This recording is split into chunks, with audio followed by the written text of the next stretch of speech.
لوگ کیا کہیں گے یہ سوچنا چاہیے؟ بڑا طویل آپ نے ایک جو کیس پیش کیا ہے اس میں بہت ساری چیزیں آپ کی بالکل ٹھیک ہیں اگر موجودہ حالات کو دیکھا جائے. دیکھیے کسی حد تک یہ بات ٹھیک ہے کہ لوگ ایک اثر چھوڑتے ہیں، امپیکٹ چھوڑتے ہیں. پہلے میں آپ کو اگزامپل دیتا ہوں کہ کیوں میں یہ بات کہہ رہا ہوں. دیکھیے میں صبح بہت تیار ہو کر بڑا فریش ہو کر نیند پوری کر کے ناشتہ کر کے دفتر آپ کے آیا ہوں اور آتے ہی مجھے گیٹ پر کوئی کہے سر آج آپ اداس لگ رہے ہیں تو کیا آپ مجھ پہ امپیکٹ نہیں ہوگا؟ بالکل. اور اگر میں رات سویا بھی نہ ہوں، نیند پوری نہ ہو، ناشتہ مجھے نہ ملا ہو، ڈریس میں نے نہ چینج کیا ہو، فریش میں نہ ہو اور کوئی مجھے دیکھتے ہی کہے سر آج بڑے شدادے لگ رہے ہیں تو کیا اثر نہیں ہوگا؟ بے شک. تو انسانوں کی گفتگو کا، انسانوں کی بات کا اثر تو ہوتا ہے. اور ہم میں سے ہر کوئی سوشل اینیمل ہے، ایک معاشرے میں رہتا ہے تو معاشرے سے کٹ کے نہیں میں اور آپ رہ سکتے.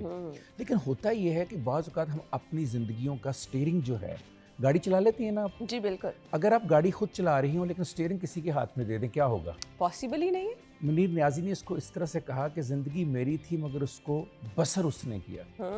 تو جب آپ کی زندگی کوئی بسر کرنا شروع کر دے، یعنی میرے بارے میں فیصلہ سارے لوگ ہی کرنے شروع کر دیں، تو پھر ایکچولی میری زندگی کو یا میری گاڑی کو کوئی اور ڈرائیو کرنا شروع کر دے گا. اس حد تک بات ٹھیک ہے کہ معاشرے کے، کلچر کے، دین کے، رہن سہن کے، تہذیب کے مطابق مجھے اور آپ کو چلنا ہے. لیکن یہ بھی ٹھیک ہے کہ مجھے اپنی سیلف رسپیکٹ کو ختم نہیں کر دینا، مجھے اپنی انڈیویجویلٹی کو ختم نہیں کر دینا.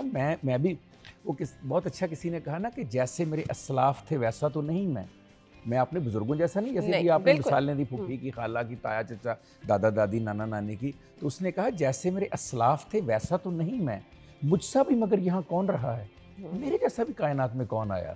اگر میرے جیسا کوئی آتا تو خالق کائنات مجھے نشر مقرر کے طور پر نہیں بھیجتا. خالق کے پاس اتنا وقت نہیں کہ وہ ایک بندے کو بار بار بناتا رہے. اگر میں آیا ہوں تو میرا کوئی خاص مقصد ہے.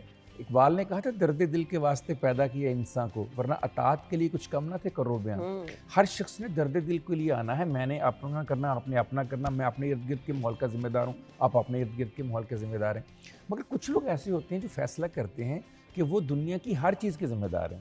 وہ لوگ جن کے بارے میں آپ نے کہا کہ لوگ کیا کہیں گے. اب لوگوں کا کیا کہنے دو، لوگوں کی اپنی مجبوری. چاہت میں کیا دنیا داری، عشق میں کیسی مجبوری. اب لوگوں کا پرابلم یہ ہے کہ جن کے پاس کچھ نہیں ہوتا وہ کہنا چاہتے ہیں. کاشف فراز صاحب، ہم ان لوگوں کی باتوں کو، وہ میں ڈپریشن سے ریلیٹ کرنا چاہ رہی ہوں نا، ہم سر پہ سوار کر لیتے ہیں ہم نہ چاہتے ہوئے بھی. اب دیکھیں نا، اب ان لوگوں میں رشتہ دار بھی ہیں، اب ان لوگوں میں میرے گھر کے افراد بھی ہیں. اگر میں کسی کی بھی پرواہ نہیں کروں گی تو میں اکیلی کیسے جیوں گی؟ ٹھیک بات ہے آپ کی. دیکھیے دیکھنا چاہیے کون کہہ رہا ہے. قرآن کہتا ہے علم والوں سے پوچھو.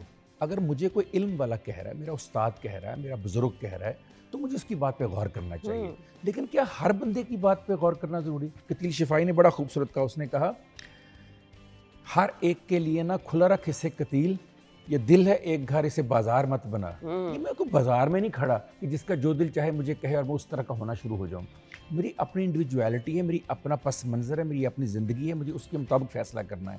ہو سکتا ہے میرا فیصلہ آپ کو اچھا نہ لگے. انگریزی میں کہتے ہیں ونز ہنی ادرز پوائزن. جو چیز کسی ایک کے لیے شہد ہے دوسرے کے لیے زہر بھی ہو سکتی ہے. لہٰذا آپ یہ فیصلہ کیسے کر سکتے ہیں کہ یہ چیز میرے لیے زہر ہے یا میرے لیے شہد ہے؟ اب شوگر کے مریض کو آپ کہیں کہ نہیں تم شہد کھایا کرو، میٹھا بہت اچھی چیز ہے، تو اس کے لیے تو زہر ہے وہ. لہٰذا لوگوں کی بات سننے سے پہلے غور کر لیں کون کہہ رہا ہے، اس کا سٹیٹس کیا ہے، اس کا علم کیا ہے، اس کی سوسائٹی میں حیثیت کیا ہے، یہ کس وجہ سے کہہ رہا ہے، اس کا بیک گراؤنڈ کیا ہے، اس کا پس منظر کیا ہے، اس کی وجوہات کیا ہے، اس کا امپیکٹ کیا ہے، اس کا ایفیکٹ کیا. تبھی آپ اس بات کو غور کریں. لیکن ہمارے یہاں ہوتا یہ ہے کہ کیونکہ ہم لوگ بچپن سے سیکھ کر سنتے آئے ہیں کہ دوسرے کیا کہیں گے. ہم لباس پہنتے ہیں یہ سوچ، ہمارے پیرنٹس بچپن میں کہ وہ تمہارے انکل بڑے خوش ہوں گے، تمہاری انٹی بڑی خوش ہوں گی، تمہارے دادا بڑے خوش ہوں گے. لوگوں کو خوش کرنے کا تو ہم بچپن میں جوتے پہنانے خوش کرنے کے لیے، رزلٹ آنا خوش کرنے کے لیے، کھانا خوش کرنے کے لیے، صحت بنانی خوش کرنے کے لیے، واک کرنا خوش کرنے کے لیے، شادی بیاہ فوتگی پہ جانا خوش کرنے کے لیے. یعنی ہم نے تو بچپن میں بچے کو تربیت یہ دی کہ تم جو کرتے ہو وہ دوسروں کی خوشی کے لیے کرتے ہو. اب جب بڑا ہو کر وہی بچہ دوسروں کی باتوں کو غور کرتا ہے اور اس میں ڈپریشن میں یا انگزائٹی میں چلا جاتا ہے، پھر ہم اسے برا کیوں کہتے ہیں؟ آپ نے خود ہی اس کو ایسا بنایا. آپ نے اسے بتایا کہ لوگوں کی چوائس بہت ضروری ہے، لوگوں کی پسند بہت ضروری ہے، لوگوں کے مطابق تمہیں چلنا ہے. اب وہ بیچارہ چلنا شروع ہو گیا، اب ہمیں برا لگنا شروع ہو گیا. بہت ضروری ہے کہ بچے کو یہ بتائیں کہ دیکھیے بہت سارے لوگ آپ سے بہت ساری باتیں کہیں گے. جب آپ منزل کی طرف جا رہے ہیں تو ہر طرح کے لوگ ہر طرح کی گفتگو کریں گے. آپ نے یہ دیکھنا ہے کہ کون سی چیز. اب مطلب میں یہ سوال بھی ہے ایک طرح سے، اس کے اندر جواب بھی ہے.